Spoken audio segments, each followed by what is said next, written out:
Okey, cepat. Cuba korang teka. Ni bilik hotel ke bilik dom budak you?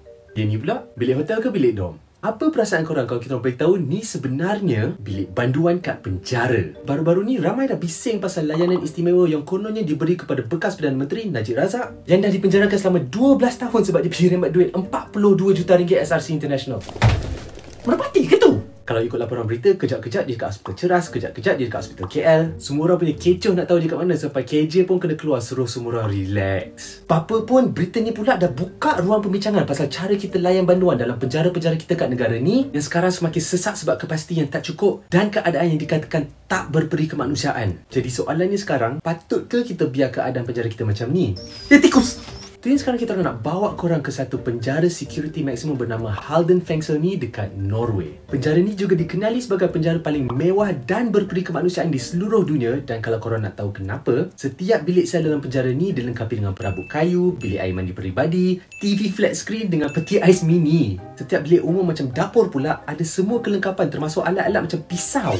Bab landscaping dengan design pun menarik. Penjara ni dikelilingi dengan pokok-pokok dan masa diorang bina tempat ni, diorang guna bahan-bahan macam gabus, kayu dan kaca supaya nampak lagi natural dan tak menakutkan. Pagat-pagat sini pun wajib dilatih selama 2 tahun sebelum dibenarkan bekerja dan diorang akan biasa makan lepak sekali dengan banduan. Wait, aku pun nak main PS! Kat sini, pihak penjara akan mula merancang pembebasan banduan pada hari pertama diorang sampai sebab dekat Norway, sistem jenayah diorang tak ada hukuman mati atau hukuman penjara seumur hidup. Sebabnya, matlamat utama penjara kat situ adalah lebih kepada pemulihan dan bukannya hukuman. Tapi kalau macam tu, mesti semua orang nak jadi penjenayah kalau dapat duduk rumah cantik.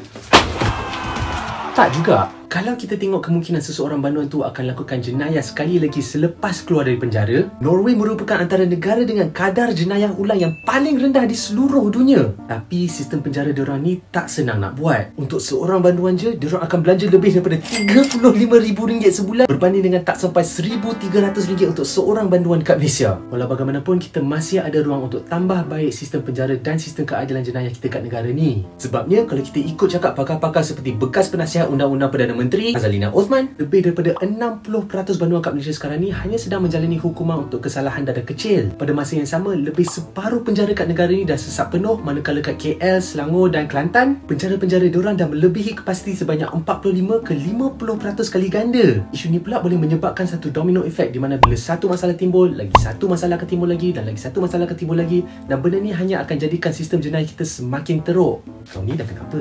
Tapi bukan je pakar-pakar yang cakap macam ni. Ketua Pengarah Jabatan Penjara Malaysia, Datuk Nordin Mohamad pun cakap yang dia nak jadikan penjara satu persekitaran yang sihat sebab macam dia cakap, kalau kita layan banduan macam penjenayah, diorang pun akan keluarlah macam penjenayah. Jadi untuk betul-betul selesaikan masalah ni, kita kena tengok balik semua sistem-sistem dan undang-undang dari segi penguatkuasaan, contohnya hukuman untuk kes-kes kesalahan dada kecil ataupun dari sudut kemanusiaan pula, cara kita layan kanak-kanak dan warga asing dalam pusat-pusat tahanan parti. Apa-apa pun, cuba korang bagi pendapat korang. Patut ke penjara jadi satu tempat di mana pesalah boleh perbaiki diri sebelum dilepaskan kepada masyarakat luar? Atau patutkah penjara jadi satu tempat di mana hukuman jenayah dilaksanakan macam tu je?